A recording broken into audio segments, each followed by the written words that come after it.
La Grande Muraille de Chine, l'une des merveilles du monde, est souvent perçue comme un symbole de la puissance de la Chine antique.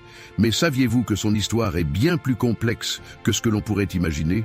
Qui a réellement construit cette muraille imposante, longue de plus de 21 000 kilomètres?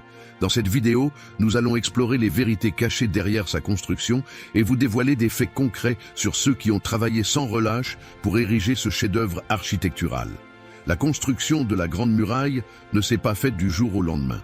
En réalité, les premières sections de la muraille ont été construites au 7e siècle avant J.C., par des royaumes en guerre pour protéger leur territoire. Cependant, la muraille, telle que nous la connaissons aujourd'hui, a été principalement construite sous la dynastie des Ming, entre le XIVe et le XVIIe siècle. Qui a construit la muraille?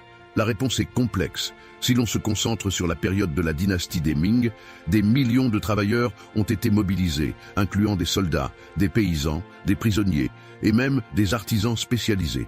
On estime qu'il a fallu entre 10 et 20 millions de travailleurs au fil des siècles. Beaucoup d'entre eux étaient des soldats, car la muraille devait aussi servir à défendre le pays des invasions, notamment des Mongols. Mais, étonnamment, de nombreux paysans ont également été contraints à travailler sur cette gigantesque construction sous la forme de corvées. Les conditions de travail étaient extrêmement dures.